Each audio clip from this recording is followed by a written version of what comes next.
Meus queridos, amanhã haverá ensaio ou haverá culto? Ensaio, né? Foi combinado com as irmãs que amanhã haverá ensaio na primeira parte, ensaio do vocal. Queremos que todas as irmãs estejam. Domingo nós estamos em festa. Vai ter um trabalho especial de missões, correto, irmão Lucas? Trabalho especial de missões, pregadora convidada de Parauapebas, pregadora, cantora. E a igreja vai estar realizando também algumas apresentações de adoração a Deus. Então, amanhã, às 7h30, começa o ensaio das irmãs. Venha, logo você vai ser liberada. O ensaio vai acontecer, a primeira parte será o ensaio, depois o ensaio de outro grupo. O grupo de coreografia vai estar ensaiando após as irmãs, após o vocal. O grupo de coreografia estará ensaiando, ok? Sexta-feira não teremos culto. A noite livre aí para atividades diversas. Sábado tem culto? Sábado? Tem culto, sábado vai ser uma bênção. Em nome de Jesus. Domingo é BD, Escola Bíblica Dominical, e à noite o nosso culto de missões. Graças a Deus. Encontrou Colossenses capítulo 1, diga amém. Muito bem, vamos ler os versículos iniciais. Paulo, apóstolo de Jesus Cristo, pela vontade de Deus, eu, irmão Timóteo, aos santos e irmãos fiéis em Cristo que estão em Colossos, graça a vós e paz da parte de Deus, nosso Pai, e da do Senhor Jesus Cristo. Eu vou pedir que a igreja leia o versículo de número 3, bem animados, bem alto e com muito ânimo. Vamos lá. 1, 2, 3.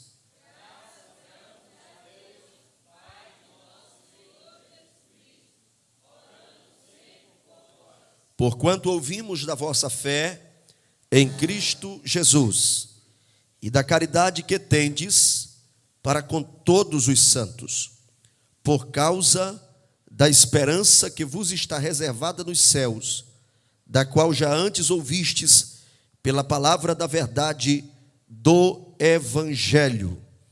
Quantos podem, digam amém. Eu acredito que o bondoso Deus nos edificará um pouco mais esta noite. A minha oração é que nesses minutos seguintes você seja mais consolidado, fortalecido, solidificado na fé. Graças a Deus. Meus queridos, o apóstolo Paulo teve 2 prisões em Roma. Ele foi preso por 2 vezes em Roma. A primeira vez que ele foi preso, foi levado para Roma. Ele ficou ali na capital da Itália, na época, sede do Império Mundial, conhecido como Império Romano. Ele ficou ali na sua primeira estadia 2 anos. E ele estava preso em uma residência. Nessa primeira prisão em Roma, ele esteve em uma residência. E ele tinha uma certa liberdade para receber conhecidos, irmãos, admiradores. Inclusive, ele evangelizou muitas pessoas daquela prisão. Nessa primeira prisão em Roma, Paulo escreveu 4 cartas, que são as cartas que nós estamos estudando nesse período agora. Ele escreveu a carta aos Efésios, a carta aos Filipenses, escreveu esta carta que nós lemos agora, a carta aos Colossenses, e escreveu a carta a Filemon. Ele foi solto, ficou um período solto, e nesse período que ele esteve solto, ele escreveu 2 cartas pastorais. Escreveu a carta a Tito e a primeira carta a Timóteo. Aí ele é preso novamente, levado para Roma. Essa segunda prisão em Roma é a antessala da sua morte. Ele não está mais preso agora em uma residência, ele foi levado mesmo para uma masmorra. Mas mesmo assim ali ele ainda produziu um conteúdo literário, dirigido pelo Espírito de Deus. Paulo escreveu a sua segunda carta a Timóteo. Quem está comigo acompanhando o raciocínio, diga amém. E agora nós vamos meditar, feito aqui essa breve introdução, nós vamos meditar na carta aos Colossenses. Nós lemos alguns versículos, depois nós vamos ler mais algumas partes desta carta, e nós vamos começar observando as credenciais do escritor. Nós começamos aí conhecendo as credenciais do escritor, o apóstolo Paulo. E ele se apresenta começando pelo seu nome. Ele começa se apresentando pelo seu nome. Paulo, e somente depois ele diz, apóstolo de Jesus Cristo, pela vontade de Deus, eu irmão Timóteo. Eu já disse aqui algumas vezes na igreja, que o nome ele é mais importante que cargo, que função. Presbítero, diácono, pastor. É importante as pessoas entenderem isso. Já contei aqui na igreja uma experiência que eu tive de ser repreendido, uma vez que não chamei uma suposta missionária de missionária. Apresentei desavisadamente, não olhei que havia lá uma observação, e essa pessoa me aguardou no final do culto para me repreender, porque eu não tinha citado o título, missionária. Essa realidade se repete por aí. Recentemente tomei conhecimento de uma irmã que foi chamada a atenção por um cidadão, porque ela não o chamou de pastor. E geralmente esses episódios acontecem com pessoas que o nome não vai bem. Que o nome não vai bem. Porque uma pessoa que o seu nome vai bem na sociedade, e a Bíblia diz que mais vale o bom nome do que as muitas riquezas. Geralmente, quando a pessoa, o seu nome não vai bem na sociedade, ele quer se esconder atrás de alguma coisa. E quando se trata de alguém que em algum período da vida foi nomeado na igreja, indicado, aprovado para ser um diácono, para ser um evangelista, um pastor, presbítero, e aí depois as coisas desandam, muitos querem se esconder atrás do título. Mas Paulo, ele tem um padrão nas suas apresentações. Primeiro ele diz o seu nome. Primeiro ele diz o seu nome. Jesus nos salvou. Quantos aqui sentem essa liberdade de levantar a mão para declarar que são salvos em Cristo Jesus? Você pode levantar a sua mão e glorificar a Deus? Somos salvos. E lá no livro da vida não estão escritos as nossas honrarias, os nossos títulos da terra.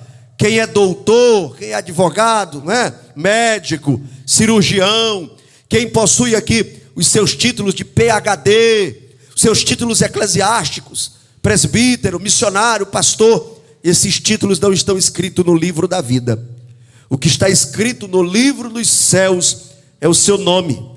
Você lembra que os discípulos foram dar o relatório para Jesus bem animados? Jesus, as enfermidades são repreendidas, os demônios se submetem a nós. E Jesus disse assim: não se alegrem por isso, mas que a vossa alegria seja porque o seu nome, porque o vosso nome está escrito no livro da vida nos céus. Bendito seja Deus para sempre. Amém? Então, nosso primeira observação aqui, o escritor apresenta as suas credenciais.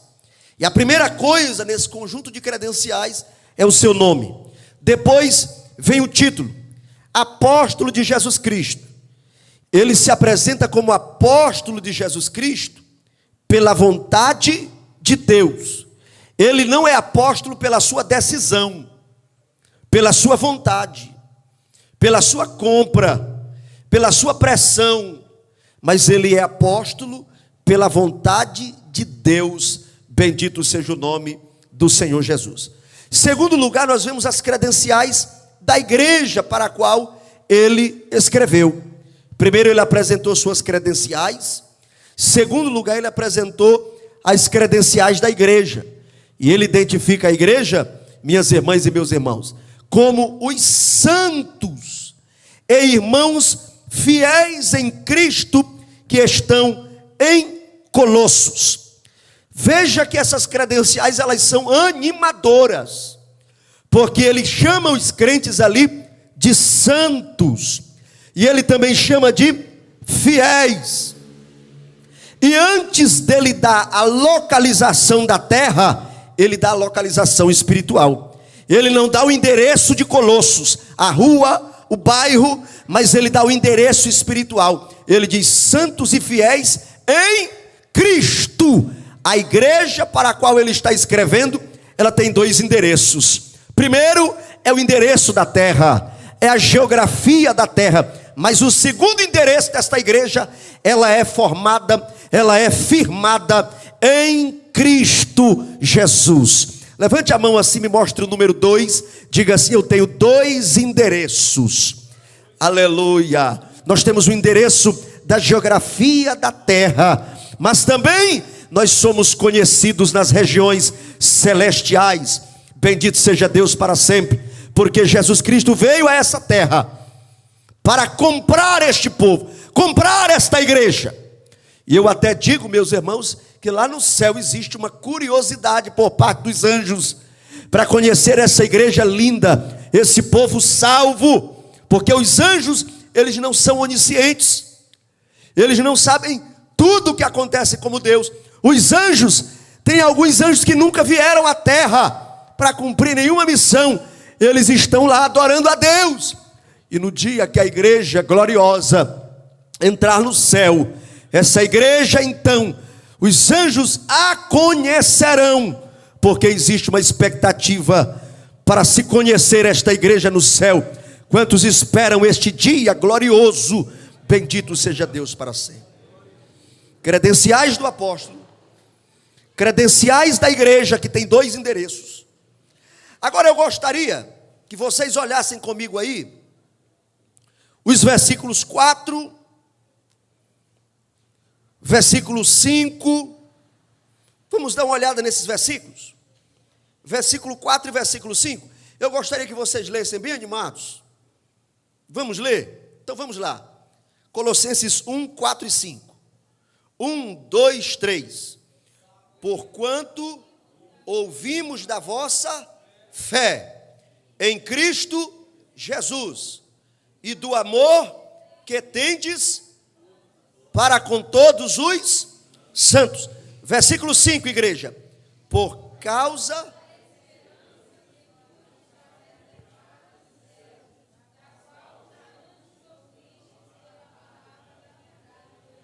Diga comigo assim: 3 marcas da sensatez da igreja de Cristo. A igreja, irmãos, ela possui 3 marcas que mostram a sua sensatez, que mostra que ela é sensata, que ela é madura. 3 marcas da maturidade da igreja, aqui nos versículos 4 e 5. Essa igreja, ela tem fé. Sua primeira marca é que ela crê. A segunda marca é que essa igreja ama. Sua segunda marca é o amor. Está aí. Quem está com a Almeida Revista e Corrigida encontrou a palavra caridade. Caridade significa amor. E o texto diz que essa igreja tem amor para com todos os santos. Bendito seja Deus para sempre. E no versículo 5 diz: por causa da vossa esperança. Está aqui as 3 marcas. Esta igreja crê, esta igreja ama e esta igreja espera. Aleluia. Para ficar aí no teu coração, quais são as 3 marcas da maturidade dessa igreja? Primeira marca: essa igreja crê. Segunda marca: esta igreja ama. Terceira marca: esta igreja espera. Paulo está escrevendo para uma igreja que possui sensatez e maturidade espiritual. Bendito seja Deus. Então nós conhecemos as credenciais do apóstolo, as credenciais da igreja. E nós vamos agora perceber que o apóstolo Paulo apresenta ainda no capítulo 1 uma marca dos líderes. Dos líderes.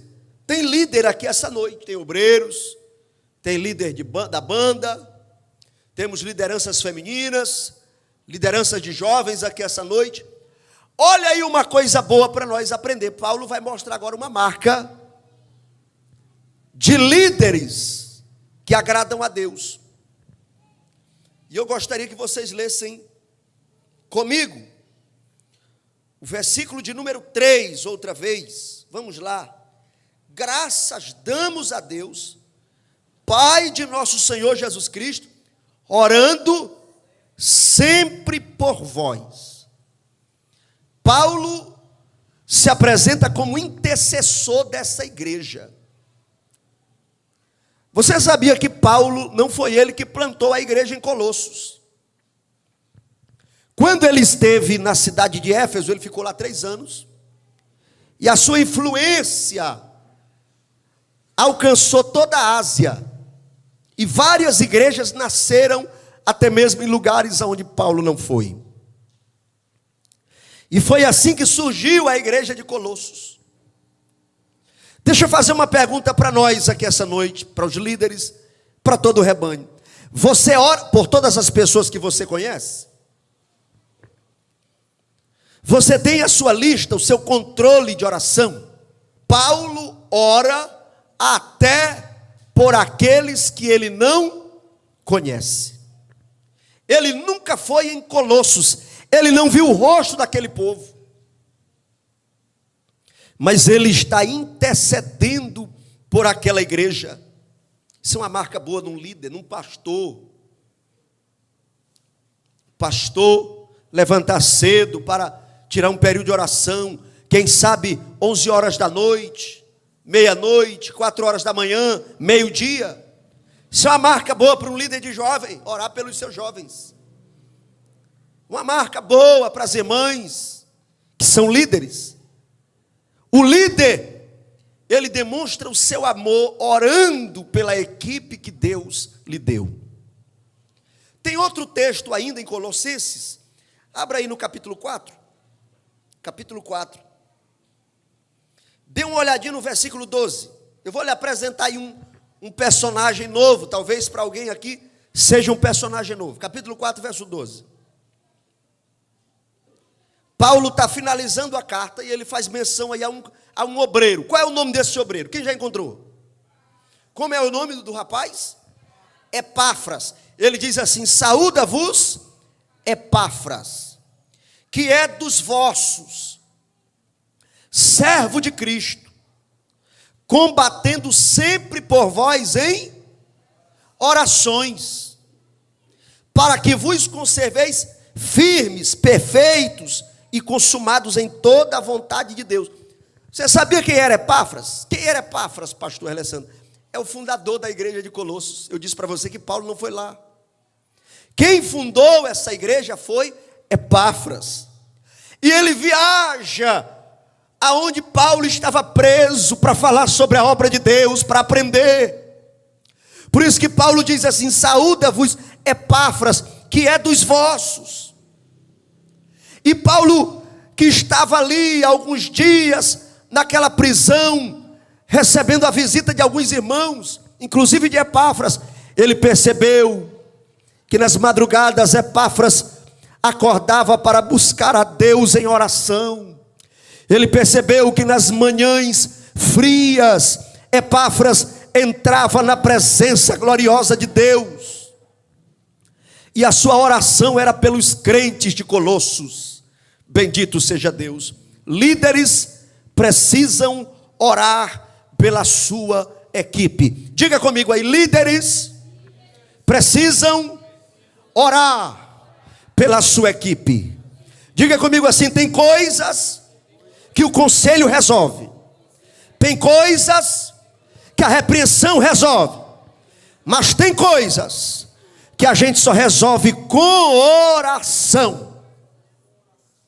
E você que pensa que oração é coisinha fácil de fazer, dá uma olhada aí para o que Paulo fala a respeito da oração de Epáfras. Ele chama de combate. Está assim na sua Bíblia? Combatendo sempre por vós em orações. Quando nós entramos na presença de Deus em oração, a primeira batalha é com o nosso corpo milita contra a nossa oração. A nossa mente tenta fugir do controle. O nosso corpo às vezes fica inquieto. Houve um barulho, precisa sair para desligar a bomba na caixa da água. A panela fez um barulho estranho. O telefone acionou uma notificação. Tantas coisas concorrem. É por isso que você tem que entrar na presença de Deus sabendo: agora eu vou orar, agora é combate. Eu vou entrar nas regiões espirituais pela fé e vou obter a vitória pelo poder do nome de Jesus Cristo. Quantos acreditam que é desse jeito? Aleluia, bendito seja Deus para sempre. Líder precisa orar. Por que Paulo orava por essa igreja? Capítulo 1, volte lá para o capítulo 1. Vamos lá para o versículo 9. Vamos lá para o versículo 9 do capítulo 1. Por que Paulo orava, minhas irmãs? Por que Paulo orava, meus irmãos, por esses crentes? Vamos ler, versículo 9. Por esta razão, nós também, desde o dia em que o ouvimos. Paulo está falando aí, desde o dia que o ouvimos. Ouvimos quem? Quem foi que Paulo ouviu? Para ele dizer assim, desde o dia em que o ouvimos. Volte lá no versículo 7, para você ver quem foi que Paulo ouviu. Quem foi? Epáfras. Vamos ler o 7. Como aprendestes de Epáfras, nosso amado conservo, que para vós é um fiel ministro de Cristo. Aí lá no versículo 9. Por esta razão nós também, desde o dia em que o ouvimos, não cessamos de orar por vós. Primeira coisa que Paulo pede, para que sejais cheios do conhecimento. Está na sua Bíblia desse jeito, amém? Cheios de conhecimento, cheios da sua vontade, em toda a sabedoria e em inteligência espiritual. Você já percebeu que as coisas de Deus não gosta de trabalhar com medida pela metade. Deus não trabalha com panela, só com o fundo da panela melado de azeite, com um pouquinho. Você já percebeu que Deus trabalha com medida completa? Olha a oração de Paulo, para que vocês sejam cheios do conhecimento, para que vocês sejam cheios da vontade, em toda a sabedoria e inteligência espiritual. Vamos para o versículo 10, para que possais andar dignamente diante do Senhor, agradando-lhe em tudo. Percebeu aí, irmão? Olha a medida de Deus, agradando em tudo. Marca aí na sua Bíblia, irmão, agradando em tudo. Vamos continuar a leitura. Frutificando em toda boa obra. A medida de Deus é completa. Frutificando em toda boa obra. E crescendo no conhecimento de Deus. Vamos ler o 11. Corroborados em toda fortaleza. Você já percebeu aí a palavra tudo, toda? Quantas vezes ela aparece nesse texto? Corroborados em toda fortaleza, segundo a força da sua glória, em toda paciência e longanimidade, com alegria, dando graças ao Pai que nos fez idôneos para participar da herança dos santos na luz. A oração de Paulo não era que os crentes fossem crentes pela metade. Tem crente hoje pela metade.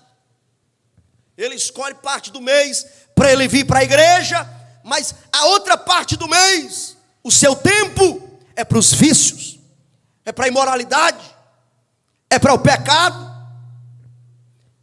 Tem pessoas que parte da fé dessa pessoa é para Deus nos momentos de aperto, mas se der certo ele se benze também diante de uma imagem de escultura, vai no candomblé e faz uma mandinga.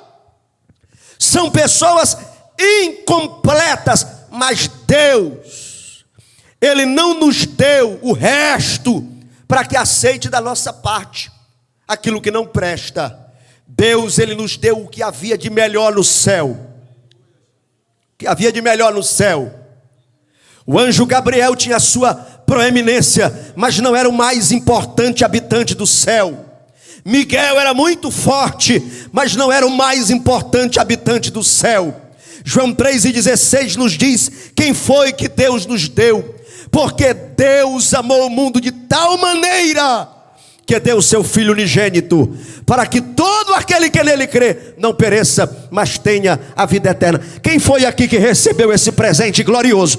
Levante a mão só para me te conhecer. Abra sua boca e dê um grito de glória a Deus esta noite. Aí Deus nos dá o melhor. Aí tem crente com celular cheio de música safada, que não presta, coisa do mundo. Aí Deus nos deu o melhor, mas tem alguém que o seu passatempo predileto é se expor nas redes sociais, suas curvas, seu corpo. Você está caído da graça de Deus e precisa se reconciliar, porque o seu coração ainda não é todo de Deus. Quem tem o coração completo na presença de Deus, é essa oração de Paulo. Irmão, se você contabilizar aí a palavra tudo, toda, todos, se repete. Aí lá no versículo 11, ele diz: corroborados em toda a fortaleza, segundo a força da sua glória, em toda a paciência e longanimidade. A oração de Paulo é que aqueles crentes fossem completos. Em fervente oração venho, oh aleluia, na presença de Deus derramar. Cante.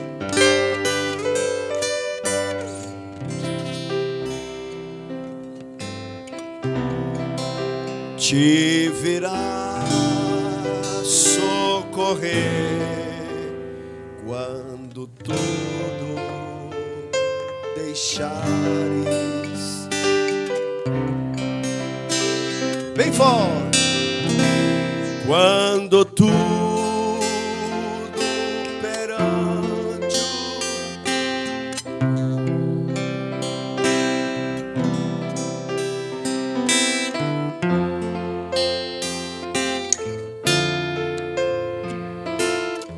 glória a Deus. Só então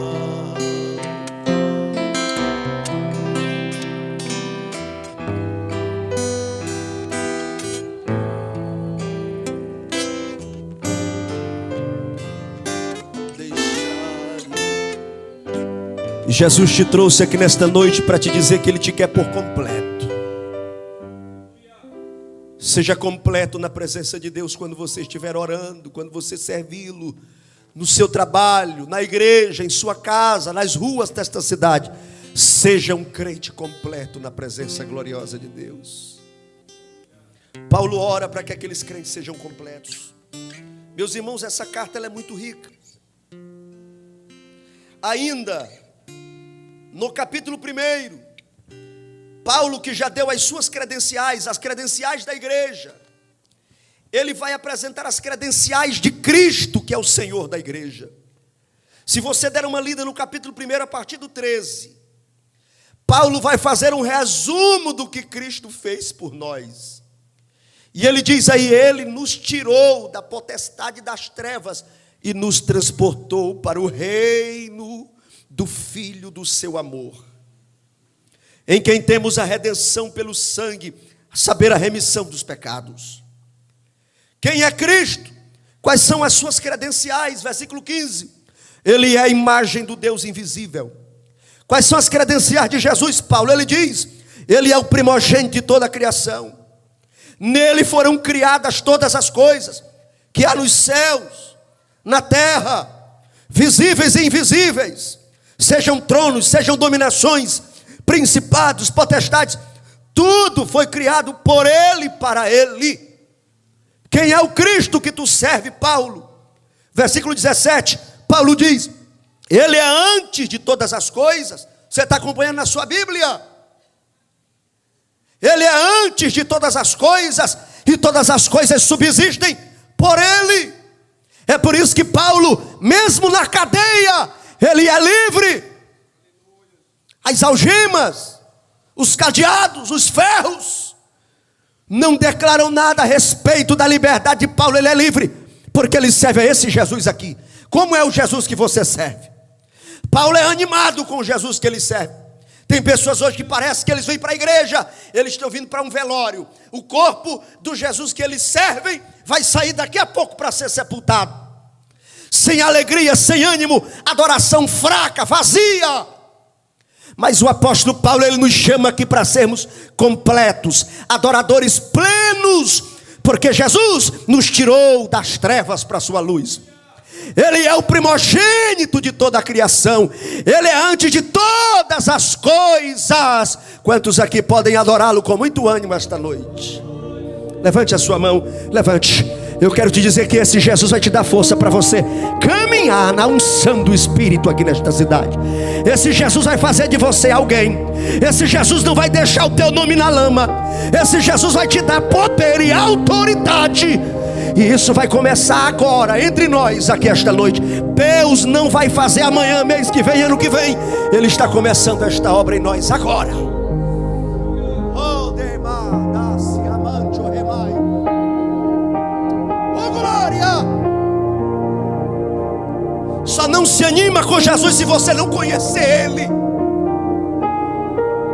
E você conhece Ele nas páginas da Bíblia. Tem gente que o Jesus dele é o Jesus da versão Mormon da série The Chosen. Para outros, o Jesus que eles servem é aquele pintado num quadro todo afeminado. Tem uns Jesus aí nas paredes, né? Um Jesus branquelo com um olhar assim, parece ter batom, sobrancelha feita. Jesus LGBT, está queimado. Tem outros que o Jesus dele nunca desceu da cruz. Mas o Jesus que você veio adorar aqui essa noite, Ele é poderoso, Ele é Senhor dos senhores. Ele repreende as tempestades da vida. Ele repreende Satanás e seus demônios. Aleluia! Então adore a Deus com entusiasmo. Eu não sei você, mas eu estou pegando fogo aqui essa noite, adorando ao meu Jesus com todo entusiasmo, porque Ele é Senhor dos senhores. Quando João o viu na ilha de Patmos, caiu desacordado, porque a sua presença é gloriosa. João diz: seus cabelos eram alvos como a lã, representando a eternidade. Da sua boca saiu uma espada afiada de 2 gumes. Seus olhos eram como chamas de fogo, e na sua coxa estava escrito: Rei dos reis e Senhor dos senhores. Vamos adorá-lo a Ele essa noite com entusiasmo. Glória a Deus, aleluia. Se você conhecer Jesus, tu não tem medo mais do diabo. Tu não tem medo de endemoniado. Tem gente que é com medo de quebrante, com medo da espinhela cair. Eita, meu Senhor, não posso receber dinheiro pela janela, não posso passar debaixo da escada, irmão. Quando você conhece Jesus, tu passa por dentro da escada, por cima dela. Ou você conhece a Jesus, você não tem medo nem do cão, nem do diabo. Quem aqui tem essa coragem, essa ousadia? Se não tiver, receba, porque Jesus está aqui essa noite. Glória a Deus. Se você conhecer Jesus, você se anima. Paulo fala das credenciais do seu trabalho pastoral.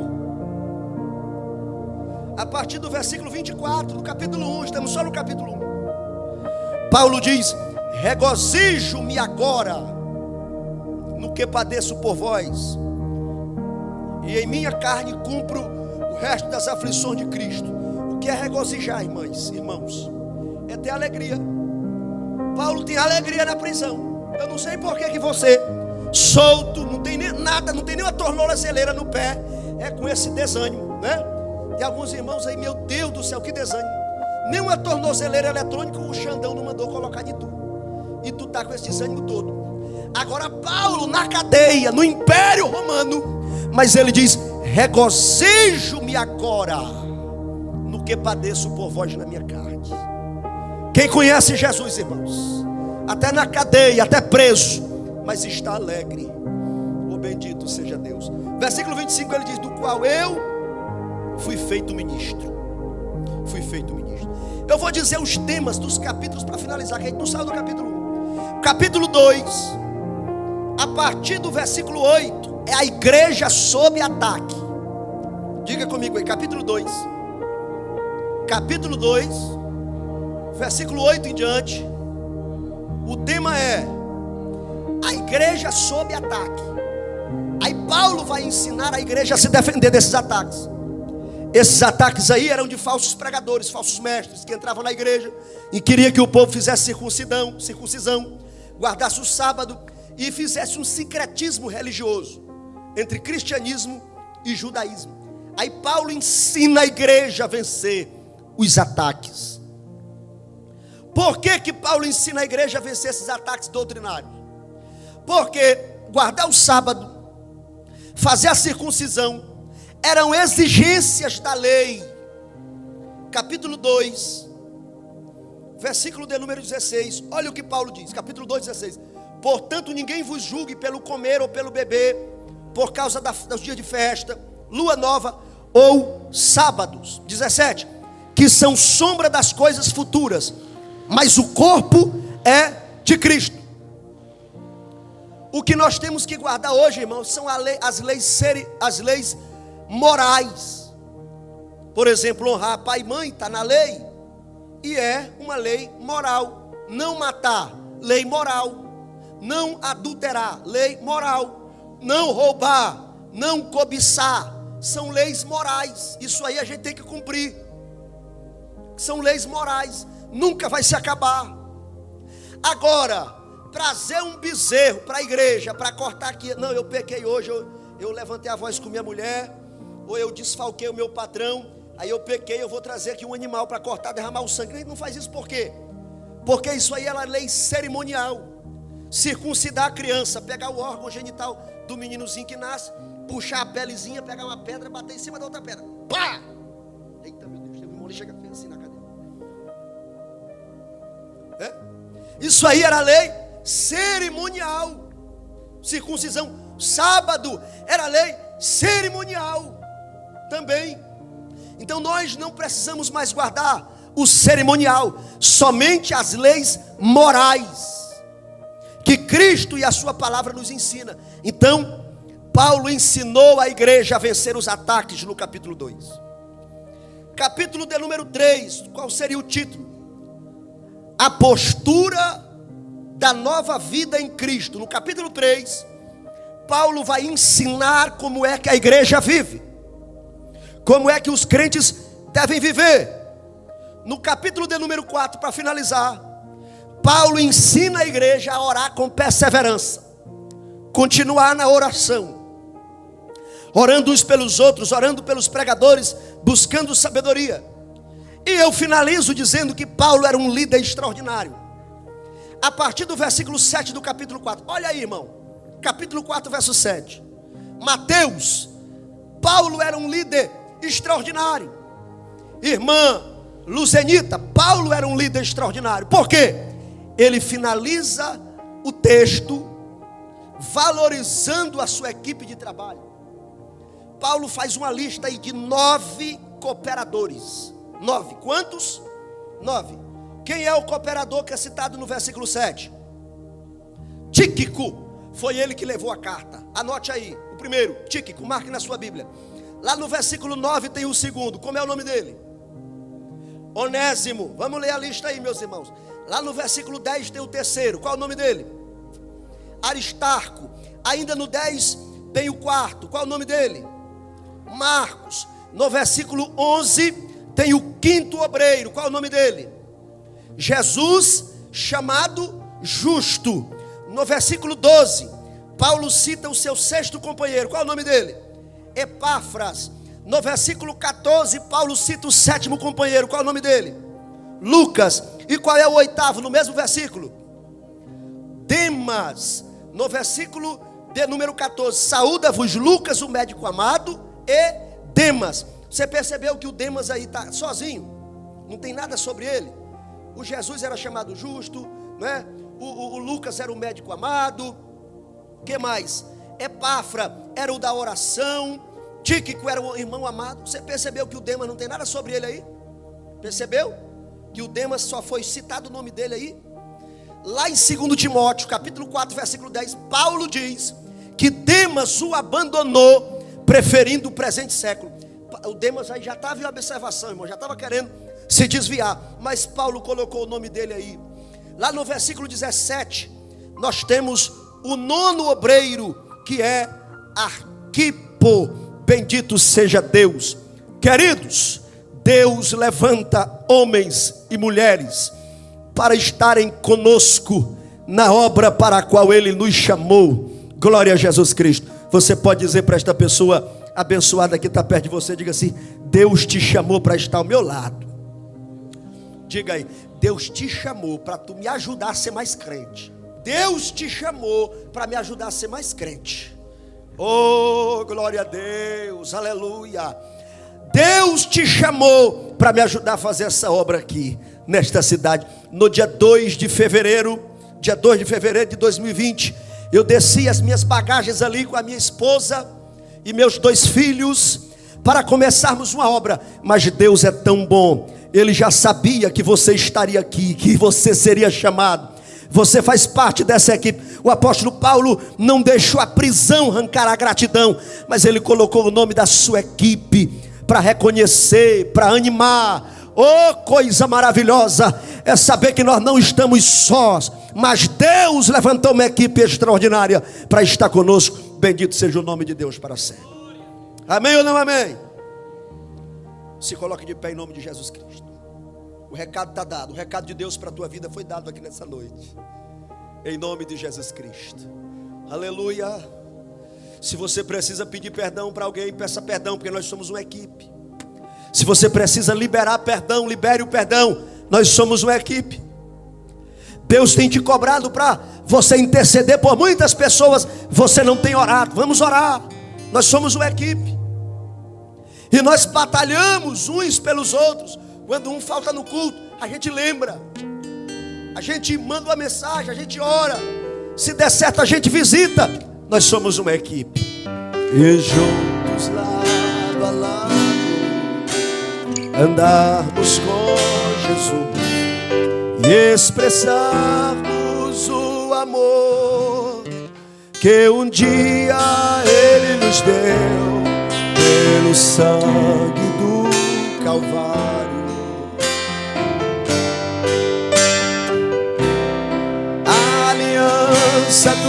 Do Senhor eu tenho com você. Não existem mais barreiras no meu ser. Eu sou livre para te amar, para te aceitar e para te pedir. Perdoa-me.